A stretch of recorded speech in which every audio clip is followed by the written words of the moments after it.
Aleru MLA ప్రభుత్వ whip Beerla ఐలయ్యను మంత్రిగా చూడాలన్నదే తన కోరిక అని మంత్రి కోమటిరెడ్డి వెంకటరెడ్డి సంచలన వ్యాఖ్యలు చేశారు.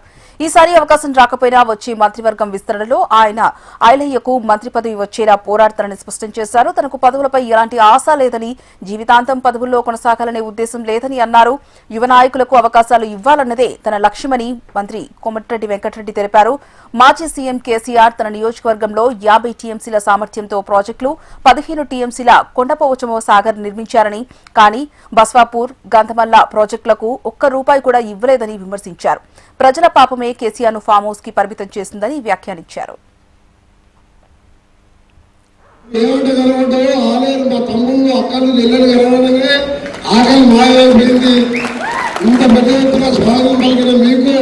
రెండు చేతులెత్తి నమస్కరిస్తూ పిల్లలు కూడా ఆ రోజు ఐలయ్య గారికి నేను నా సొంత తమ్ముళ్ళగా చూసుకుంటా. ఒక్క పైసా కూడా ఇయ్యలే. పైసలు ఇస్తాను నా దగ్గర ఉంటే కదా, ఉంటే దాని ధర్మాలు చేస్తూనే ఉంటాను. నేను ఎవరు చదువుకోవాలన్నా, ఎవరు యాక్సిడెంట్ అయినా, ఎవరు చనిపోయినా నా దగ్గర అడగకుండా ఏ పార్టీ అయినా సరే 30 ఏళ్ళకని అదే సేవ చేస్తుంటాను. మీ కష్టంతో ఐలయ్యని భుజాల మీద మోసుకుంటే అన్న మీ నాయనే నచ్చిందే, మీరు ఏదంటే రైతుంది.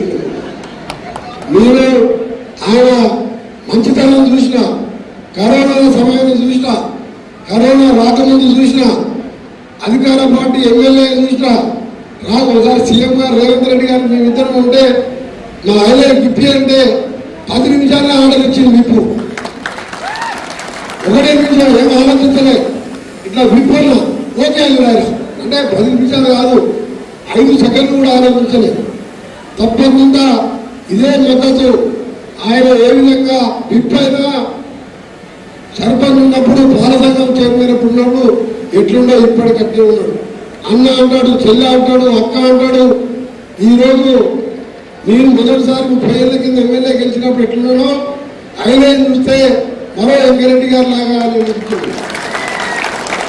ఇక అదే ఆశీర్వాదంతో నేను గెలిచినట్టు తప్పకుండా మీ అందరి ఆశీర్వాదంతో ఇంకో 6 సార్లు గెలవాలి. మీ దగ్గర కోసం పోటీ చేస్తూ లేకపోతే ఐలయ్య వంటి వాళ్ళకి అండగా ఉండి గెలిపించి మంత్రిగా చూసుకోవాలి ఈ ప్రాంతానికి. అంటే నాకు ఈటర్ కాదు, ఈటర్ మీద రేపడితే నా మీద పడతాను. మీరు వచ్చి మల్లటర్మ అంత పక్క మల్లటర్మ మీద నేను నా ఛానల్ గారు ఇద్దరం కలిసి కొట్లాడాలి మంత్రి మీద చూపిస్తాం. నేనేమన్నా నేను ఊరికే మార్చుంది అయితే అందరు చెప్పండి.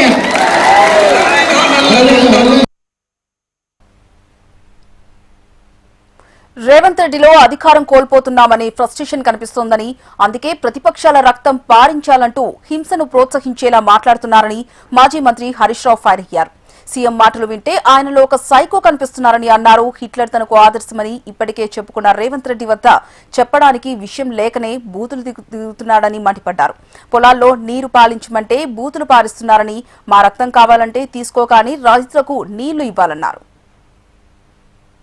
మంత్రి గారు మాట్లాడిన మాటలు వింటే ఆయనలో ఒక సైకో కనిపిస్తా ఉన్నాడు. ఒక ముఖ్యమంత్రి లాగా ఆయన మాటలు లేవు. పొలాల్లో నీళ్లు బారించండి ముఖ్యమంత్రి గారు అంటే ఆయన నోటి వెంట అబద్ధాలు, బూతులు బారిస్తా ఉన్నాడు. ఇలా రాష్ట్ర రైతాంగానికి, రాష్ట్ర ప్రజలకు కావాల్సింది త్రాగునీరు, సాగునీరు. ముఖ్యమంత్రి గారి శాపనార్థాలు ఈ రాష్ట్ర ప్రజలకో రైతాంగానికి అవసరం లేదు. నిన్న ముఖ్యమంత్రి గారు మాట్లాడినటువంటి భాష చూస్తా ఉంటే ఒక శాడిస్ట్ మాట్లాడుతున్నాడా అనే అనుమానం కలుగుతా ఉంది. నిన్నటి ఆయన మాటల్లో 3 లక్షణాలు చాలా స్పష్టంగా కనిపించాయి. 1 పచ్చి అబద్ధాలు, 2 బూతులు, 3 శాడిజం.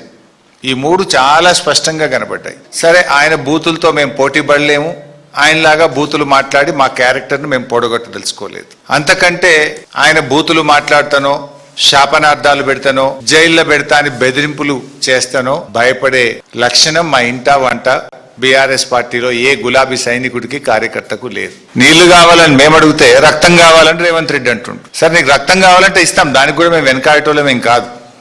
కానీ మాకు నువ్వు నీళ్ళు ఇవ్వడానికి, ఒకవేళ మా రక్తమే నీకు నీళ్ళు ఇవ్వడానికి అడ్డమైతే ఆ రక్తం ఇవ్వడానికి కూడా మేము సిద్ధంగా ఉన్నాం. ఒక ముఖ్యమంత్రి స్థానంలో ఉండి ప్రతిపక్షాల యొక్క రక్తాన్ని పంటలపై చల్లాలి, బెల్ట్తో కొట్టాలి అని మాట్లాడడం అనేటువంటిది అత్యంత జుగుత్సాకరం.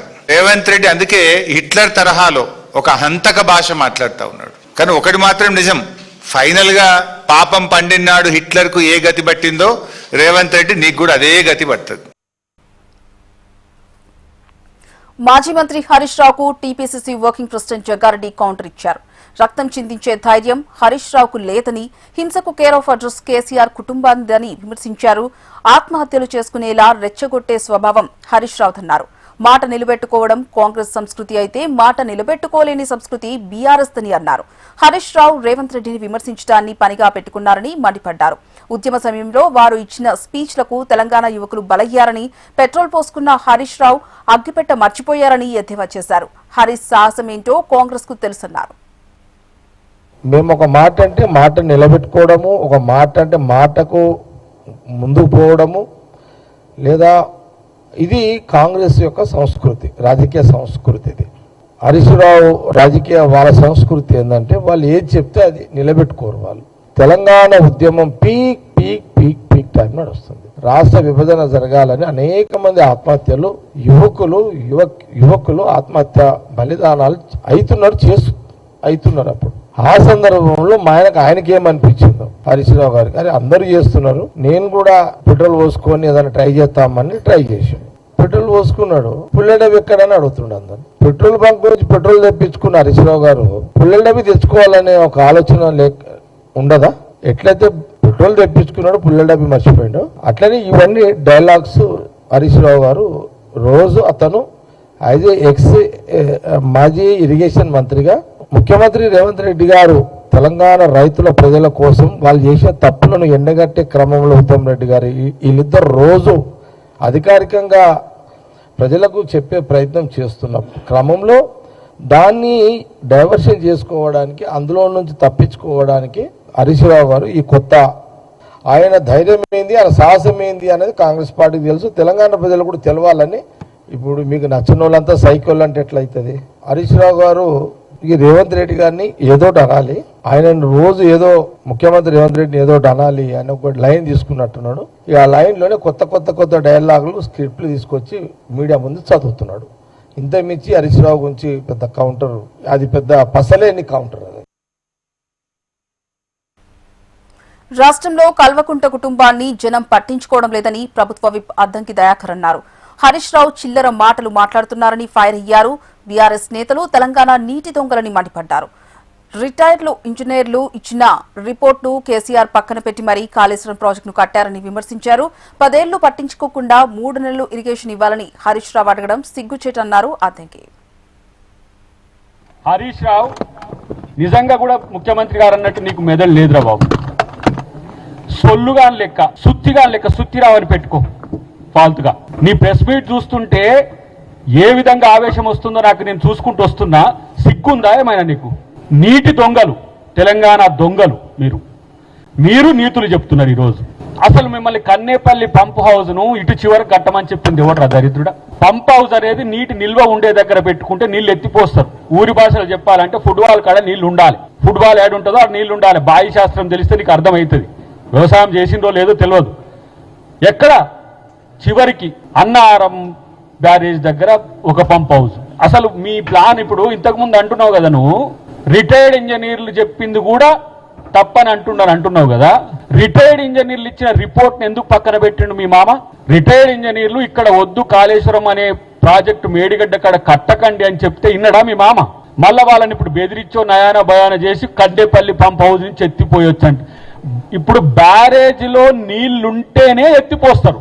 1,22,000 క్యూసెక్కులు ఒక రోజు, 1,33,000 క్యూసెక్కులు ఒక రోజు, 90,000 క్యూసెక్కులు ఒక రోజు ఇంద్రావతి లేదంటే మనకు ప్రాణహిత నుంచి వస్తున్నాయి. బ్యారేజ్ నిండుగా నింపితే దానికి రక్షణ లేదు కాబట్టి నింపట్లేదని చెప్తే మేడిగా మీరు కన్నెపల్లి పంప్ హౌస్ నుంచి నీళ్ళు ఇవ్వండి. కన్నేపల్లి పంప్ హౌస్ కాడ నీళ్ళెక్కడేరా పాగల్? కన్నేపల్లి పంప్ హౌస్ కాడ నీళ్ళెక్కడి? తలకాయ ఉందా మీకు ఏమన్నా మాట్లాడేదానికి? రేవంత్ రెడ్డి చేసిన రక్తం వ్యాఖ్యలపై బీఆర్ఎస్ వర్కింగ్ ప్రెసిడెంట్ కేటీఆర్ ఘాటుగా స్పందించారు. నీళ్లు అడిగితే నెత్తురు చల్లుతా అంటావా? రక్తం పిశాచా అని మండిపడ్డారు. ఇంకా తీరదా మీ రక్తదాహం? 60 ఏండ్లు పీడించి తెలంగాణ నెత్తురు తాగారు కదా, సరిపోలేదా అంటూ అసహనం వ్యక్తం చేశారు. తెలంగాణ పిట్టల్ని కాల్చినట్లు కాల్చిపారేసి ఎన్కౌంటర్ల పేరుతో నెత్తుటేళ్లు పారించిన నరహంతకులు మీరన్నారు. 1969లో 369 మంది బిడ్డలపై తూటాలు కురిపించి రక్తం పారించిన కూనీకోర్లు మీరు. నీకు మా రక్తం ఎంత కావాలంటే అంత పంపిస్తాం, కానీ నువ్వు రైతులకు నీళ్లు ఇవ్వు అని డిమాండ్ చేశారు.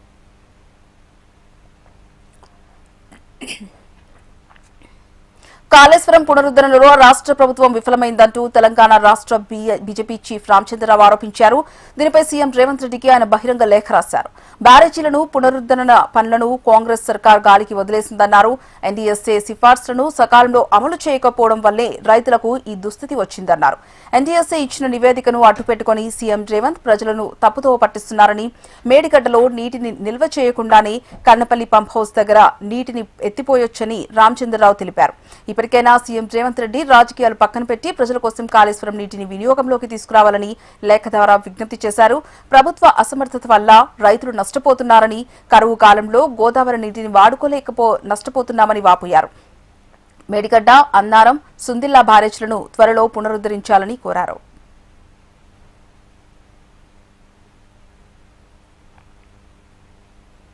షాబాద్ సైకో ఘటనకు సీఎం రేవంత్ రెడ్డి మాట్లాడిన మాటలకు తేడా లేదని మాజీ మంత్రి జగదీష్ రెడ్డి ఘాటు వ్యాఖ్యలు చేశారు.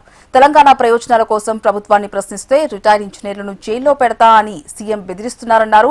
మేడిగడ్డపై సీఎం మూర్ఖత్వపు ప్రచారం చేస్తున్నారని మండిపడ్డారు. బీఆర్ఎస్ నేతల రక్తాన్ని పొలాల్లో చల్లుతా అని రేవంత్ రెడ్డి అంటున్నారు. కేసీఆర్ రక్తం చెమటగా మారి తెలంగాణ రాష్ట్రం వచ్చిందని విమర్శించారు. రేవంత్ రెడ్డికి మా రక్తం కావాలంటే కేటీఆర్తో సహా అందరం సిద్ధంగా ఉన్నామని స్పష్టం చేశారు. సీఎం పదవి పిచ్చిలో పడి ఉత్తమ్ కుమార్ రెడ్డికి జ్ఞాపక శక్తి తగ్గిందని జగదీష్ రెడ్డి విమర్శించారు.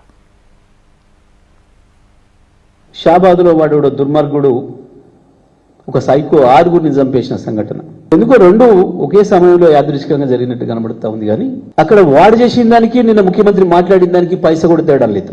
రిటైర్డ్ ఇంజనీర్లను కూడా జైల్లో పెడతా, జైల్లో పెట్టకపోవడమే నేను చేసిన తప్పు. సేమ్ వాడేం ఆలోచించిండో, పోక్సో కేసు పెట్టిన అమ్మాయి గురించి వాడేం ఆలోచించిండో ఈయన ముఖ్యమంత్రి కూడా అదే ఆలోచిస్తున్నాడు. ఇవాళ తెలంగాణలో ఇంచులో కేసీఆర్ చెమట రక్తాలు ఉన్నాయి. మమ్మల్ని నరికి మా రక్తంతో పంటలు పండిస్తారంటే మేము సిద్ధంగానే ఉన్నాం. కేటీఆర్ తో సహా మేమందరం సిద్ధంగానే ఉన్నాం. ఎందుకంటే ద్రోహుల చేతిలో ఆయుధంగా ఉన్నవాడివి నువ్వు, ద్రోహుల దారిలో తుపాకీ పట్టుకొని తీసుకొచ్చిన వాడివి నువ్వు. ఆనాటి మీ బుల్లెట్లకు, నీ చేతిలో ఉన్న తుపాకీల బుల్లెట్లకు అనేక మంది తెలంగాణ బిడ్డలు వాళ్ళ రక్తాన్ని దారపోసిను. అవసరమైతే మళ్ళొక్కసారి కూడా తెలంగాణ కొరకు రక్తం దారపోయడానికి మేమెవరు వెనుకాడడం లేదు. కేసీఆర్ సైనికులు తెలంగాణలో పుట్టిన చీడ పురుగు అని రేవంత్ ఎవరు పెట్టినందుకు సోషల్ మీడియాలో తీసుకుపోయి కేసు పెట్టి జైలు పెట్టించారు డీజీపీ గారు. తెలంగాణ ద్రోహి అన్నందుకు తీసుకుపోయి కేసులో పెట్టించినావు. ఇవాళ ఈ మాట ఏందో చూడు, మరి దాని మీద కేసు పెడతావా సుమోటో చూడు. కన్నెపల్లి పంప్ హౌస్ తోని కేసీఆర్ ఇంచు నీళ్లు వారిచ్చిండు, దాంతోనే సస్యశ్యామలం చేసిండు, దాంతోనే 3 కోట్ల టన్నుల పంట పండించిండు. నువ్వేదో అబద్ధాలు చెప్పి లేని సృష్టించి ప్రజల్ని ఇంకా ఏం మారుస్తాను అనుకుంటే నీ మూర్ఖత్వం క్లియర్ గా అర్థమైపోయింది. కన్నెపల్లి పంపు దగ్గర ఇవాళకి కూడా 10 టీఎంసీల నీళ్లు పోతూనే ఉన్నాయి. అక్కడి నుంచి ఎత్తాల్సింది కేవలం 2 టీఎంసీలు. 2 టీఎంసీలు సుందిళ్లకు అన్నారంకు తీసుకొస్తే ఎక్కడ ఏది కొట్టుకపోయేది లేదు. సుందిలలో అన్నారంలో కూడా 100 కొద్ది టీఎంసీలు నిల్వ చేసేది లేదు. కన్నెపల్లి పంపు నుంచి ఏదైతే 2 టీఎంసీలు లేపుతామో అవి చక్కగా అన్నారం దగ్గరికి వస్తాయి. అదే నీళ్లను మళ్ళీ పైకి లేపితే మళ్ళీ సుందిల నుంచి మళ్ళీ ఎల్లంపల్లి వరకు అవే 2 టీఎంసీలు వెళ్ళిపోతాయి. ఆడ నిలబడితే మహా అయితే ఒక్కొక్క టీఎంసీ నిలబడతాయి. భద్రాచలం కొట్టుకుపోతుంది, 44 ఊళ్ళు కొట్టుకుపోతే సిగ్గుపోతుంది. నీ ముఖ్యమంత్రికి అంత తీరుకుండదు, ఆయన బోనదందాలు ఉంటాడు. కానీ వస్తావా చర్చకు ఉత్తమ్ కుమార్? తెలంగాణ రక్షణ సేన పార్టీకి గుర్తింపునివ్వాలని ఆ పార్టీ అధ్యక్షురాలు కల్వకుంట్ల కవిత విజ్ఞప్తి చేశారు. ఈ నెల 7వ తేదీన ఢిల్లీ హైకోర్టు ఇచ్చిన ఉత్తర్వుల మేరకు తాజాగా కేంద్ర ఎన్నికల కమిషన్ కు కవిత రిప్లై ఇచ్చారు. ఎన్నికల సంఘం ఆమోదించిన అనేక పార్టీల పేర్లు ఒకేలా ఉన్నాయి. వాటికి లేని అభ్యంతరాలు తెలంగాణ రక్షణ సేనకు ఎందుకని ఆమె ప్రశ్నించారు. మా పార్టీ రిజిస్ట్రేషన్ను వ్యతిరేకిస్తూ వచ్చిన 1000 అభ్యంతరాలను తమకు పంపాలని డిమాండ్ చేశారు. 1000 అభ్యంతరాలు వచ్చాయనే సంఖ్యను చూపిస్తూ ఈసీ నిర్ణయం సరికాదన్నారు. ఈసీ ఆమోదించిన పేరును నమ్ముకొని సంస్థాగతంగా పార్టీ బలోపేతం చేసుకున్నామని, ఇప్పుడు ఆ పేరును మార్చుకోవాలంటే అది తమకు అన్యాయం చేస్తున్నట్టవుతుందని తెలిపారు. ప్రతిపాదిత తెలంగాణ రక్షణ సేన అనే పేరును పూర్తి సదుద్దేశంతో ఆలోచించి పెట్టిన పేరు అని వివరించారు. తెలంగాణ రక్షణ సేన అనే పేరుతో దేశంలో మరే ఇతర రాజకీయ పార్టీ కూడా నమోదు కాలేదని, ఇది ఏ గుర్తింపు పొందినా లేదా నమోదైన రాజకీయ పార్టీ పేరును పోలి లేదని అన్నారు. రెండు పార్టీల పేర్ల మధ్య పోలికలను నిర్ధారించుకున్నప్పుడు రాజకీయ పార్టీ యొక్క పూర్తి పేరును ఒకే సమగ్ర రూపంలో భావించాలని, కానీ అందులోని విడి పదాలను ముక్కలు చేసి లేదా విడదీసి చూడకూడదన్నారు.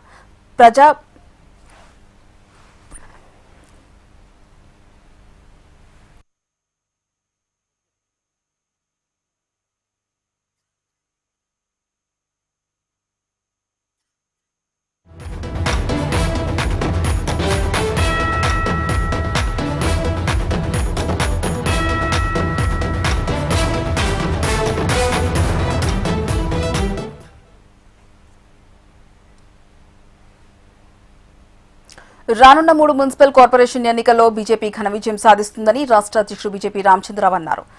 తెలంగాణ హైదరాబాద్ కుకట్పల్లి వివేకానందర్లో బీజేపీ డివిజన్ కార్యాలయాన్ని ఆయన ప్రారంభించారు. బీజేపీ కార్యాలయం కేవలం ఆఫీస్ కాదని ప్రజాసేవకు అంకితమైన దేవాలయమన్నారు. సైప్రాబాద్, జీహెచ్ఎంసీ, మల్కాజ్గిరి కార్పొరేషన్ ఎన్నికల్లో పార్టీ గెలుపు కోసం ప్రతి కార్యకర్త కృషి చేయాలని పిలుపునిచ్చారు. పార్టీ సిద్ధాంతాలను విస్తృతంగా ప్రజల్లోకి తీసుకెళ్లాలని రామచంద్రరావు సూచించారు. ముందుకు వెళదాం, పార్టీని బలోపేతం చేస్తాం. ఇటు కుకట్పల్లి, ఇటు శ్రీలింగంపల్లి రెండింటిలో కూడా అన్ని డివిజన్లకు గెలిచే ప్రయత్నం చేస్తాం. గెలుస్తామన్న పూర్తి నమ్మకం ఉన్నది. ప్రజలు మనతో ఉన్నారు, కానీ మనం కష్టపడాలి. దానికి ప్రజలు నాకు ఓటేస్తారా అని ఇంట్లో పండుకుంటే సరిపోదు. రేపు టికెట్లు కూడా ప్రజల మధ్యన ఉన్న వాళ్ళకి సర్వేలు చేసి పార్టీ ఇస్తుంది. అది కూడా గుర్తుపెట్టుకోవాలి. మా చుట్టూ తిరిగితే టికెట్ రావు, నాయకుల చుట్టూ తిరిగితే టికెట్ రావు. ప్రజల్లో తిరిగితే టికెట్లు వస్తాయి, వాళ్ళకి టికెట్లు ఇస్తామని కూడా చేస్తుంది. కాబట్టి నాకు ఆ లీడర్ తెలుసు, నాకు రామచంద్రరావు తెలుసు. మీరు రోజు ఇంటికి పోతా, ఇది నడవదిగా పార్టీలో. ఎవరైతే పార్టీ కోసం కష్టపడి ప్రజలతో ఉంటారో వాళ్ళకే టికెట్ ఇస్తామని చెప్పేసి కూడా తెలియజేస్తామని. కాబట్టి అందరూ కలిసి పనిచేయండి, గట్టిగా పనిచేయండి. 10 మంది అడిగినా టికెట్ ఒకరికి వస్తుంది. ఆ ఒకరికి వచ్చిన తర్వాత ఈ 10 మంది కలిసి ఆయన గెలిపించే ప్రయత్నం చేయాలి. అది టీమ్ స్పిరిట్. ఆ టీమ్ స్పిరిట్ తో మనం పనిచేస్తాం. ప్రజలు బీఆర్ఎస్ క్షమించరు. వారు చేసినటువంటి అన్యాయం ఈ రాష్ట్రానికి అందరు గుర్తిస్తున్నారు. వాళ్ళ ఎమ్మెల్యేలు, వాళ్ళ నాయకులు, వాళ్ళందరూ కూడా ఈరోజు అవినీతితో కూడిపడి ఉన్నారు. వాళ్ళ కుటుంబమే ఈరోజు అల్లాకొల్లం అవుతున్నది. బావా ఒకేపు, కొడుకు ఒకేపు, బిడ్డ ఒకేపు, ఆయన ఫామ్ హౌస్ లో, ఇవన్నీ ప్రజలు మర్చిపోతున్నారు. బీఆర్ఎస్ ని, కాంగ్రెస్ పార్టీ అవినీతిని కూడా ఈరోజు వాళ్ళు క్షమించరు. కాబట్టి బీజేపీ ఒకటే ఈరోజు ప్రత్యామ్నాయం భారతీయ జనతా పార్టీ తెలంగాణలో. కాబట్టి మనం తెలంగాణలో మంచి కష్టపడాలి. ఇంతకుముందు విశ్వవిద్యాలయ మంచి మాట చెప్పారు. ఈ 3 కార్పొరేషన్ గెలిస్తే రేపు రాజకీయాలు మార్పులు ఉంటాయి. రేపు తెలంగాణలో కూడా భారతీయ జనతా పార్టీ ప్రభుత్వం ఏర్పడుతుంది. అందుకని మనం గెలవాలి, గెలిచి తీరాలి. గెలుస్తాము అని చెప్పి నాకు పూర్తిగా నమ్మకం ఉంది. ముందుకు రేపు ధవళేశ్వరం బ్యారేజ్ కొత్త గేట్ల పనుల ప్రారంభోత్సవం జరగనుంది. కొత్త గేట్ల అమరిక పనులను సీఎం చంద్రబాబు ప్రారంభించనున్నారు. ధవళేశ్వరం బ్యారేజీ రక్షణపై గత వైసీపీ సర్కార్ తీవ్ర నిర్లక్ష్యం చూపిందనే ఆరోపణలు ఉన్నాయి. ఈ నేపథ్యంలో 117 పాత ఫ్లడ్ గేట్ల స్థానంలో కొత్త గేట్లు ఏర్పాటు చేస్తుంది కూటమి సర్కార్. 152 కోట్ల 95 లక్షల రూపాయలతో కొత్త గేట్లు ఏర్పాటు పనులకు శ్రీకారం చుట్టింది. 2014లో 31 కోట్లు 77 లక్షల వ్యయంతో 58 గేట్ల మరమ్మతులు జరిగాయి. సెంట్రల్ వాటర్ కమిషన్ సూచనలతో గేట్ల మార్పునకు కూటమి సర్కార్ ముందడుగు వేసింది. ఈ కార్యక్రమం అనంతరం పిచ్చుకలంక రైతులతో సీఎం చంద్రబాబు సమావేశం కానున్నారు.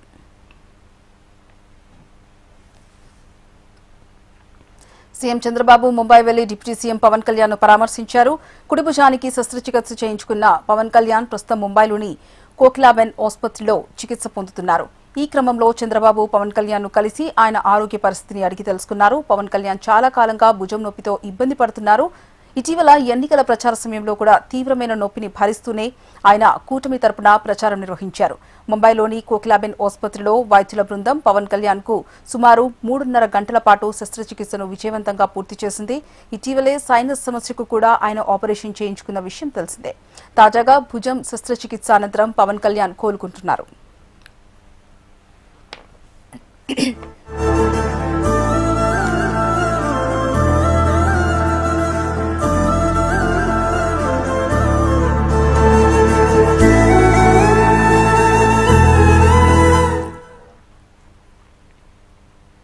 రాయలసీమను రతనాల సీమగా సీఎం చంద్రబాబు అభివృద్ధి చేస్తారని మంత్రి నిమ్మల రామానాయుడు అన్నారు. సత్యసాయి జిల్లాలో హంద్రీనీవా కాలువ అభివృద్ధి పనులకు ఆయన భూమి పూజ చేశారు. ఈ కార్యక్రమంలో Hindupuram MLA Balakrishna, Madakasira MLA MS Raju పాల్గొన్నారు. రాయలసీమకు గొడ్డలి పార్టీ తీవ్ర అన్యాయం చేస్తుందని ఆరోపించారు. హంద్రీనీవా అభివృద్ధితో రాయలసీమ సస్యశ్యామలమవుతుందని మంత్రి నిమ్మల రామానాయుడు అన్నారు. రాయలసీమను ఒక రతనాల సీమగా మార్చాలనేటువంటి ఆలోచనతోటి ఈ రోజనే కాదు ఆ రోజు అన్న నందమూరి తారక రామారావు గారి దగ్గర నుండి, ఎందుకంటే ఈరోజు రాయలసీమలో ఇరిగేషన్కి సంబంధించి అంటే ఎక్కడైతే జలం ఉంటుందో అక్కడే జనం ఉంటారు, ఎక్కడైతే జలం ఉంటుందో అక్కడే అభివృద్ధి ఉంటుందనేటువంటి ఆలోచనతో ఎన్టీఆర్ గారు ఈ రోజని కాదు ఒక తెలుగు గంగ, ఒక హంద్రీనేవా, ఒక గాలేరు నగరి, ఒక ఏ ప్రాజెక్టు చూసినా ఏ రిజర్వాయర్ చూసినా ఆ రోజు ఎన్టీ రామారావు గారు, ఈ రోజు చంద్రబాబు నాయుడు గారు ముందుకు వస్తారు. అటువంటి రాయలసీమ రతనాల సీమగా మార్చాలనేటువంటి ఆలోచనలో భాగంగానే మరి ఈ రోజు కూడా మడకశిర బ్రాంచ్, ఎందుకంటే మీ అందరికీ తెలుసు అత్యంత వెనకబడినటువంటి మడకశిర బ్రాంచ్ మీద ఉన్నటువంటి ఏదైతే ఒక హిందూపురం కానీ ఒక పెనుగొండ కానీ ఒక మడకశిర నియోజకవర్గాలకి ఈరోజు ఈ మడకశిర బ్రాంచ్ 790 కోట్ల రూపాయలతోటి చేసేటువంటి పనులన్నీ కూడా ఈ యొక్క 3 నియోజకవర్గ ప్రజలకి కూడా ఒక వర ప్రసాదితంగా ఉండేటువంటి పరిస్థితి. ఈ యొక్క నిధులు మంజూరు చేయడంలో ఈ 790 కోట్ల రూపాయలు ఈ యొక్క మడకశిర బ్రాంచ్కి తీసుకురావడంలో మరి కృషి చేసినటువంటి బాలకృష్ణ గారికి ఈ ప్రాంత ప్రజలందరూ కూడా ఇప్పుడు కూడా రుణపడి ఉండాలని చెప్పి, ఎందుకంటే ఒక ఇరిగేషన్. సంగారెడ్డి జిల్లా ఆందోళ్ గురుకుల పాఠశాల ఎదుట బైఠాయించి ప్రధాన రహదారిపై విద్యార్థులు ధర్నాకు దిగారు. వట్పల్లి గురుకుల పాఠశాలకు భవన సదుపాయం లేకపోవడంతో విద్యార్థులు ఆందోళ్ గురుకుల పాఠశాలలో విద్యను అభ్యసిస్తున్నారు. తమ స్కూల్ నుంచి వెళ్లిపోవాలని ఆందోళ్ ప్రిన్సిపల్ జ్యోతి వట్టిపల్లి విద్యార్థులపై పలుసార్లు ఆగ్రహం వ్యక్తం చేసినట్టు సమాచారం. ఆందోళ్ ప్రిన్సిపల్ ప్రవర్తనతో విసుగు చెందిన విద్యార్థులు ప్రధాన రహదారిపై ధర్నా చేపట్టి కన్నీళ్లతో తమ గోడను చెప్పుకున్నారు.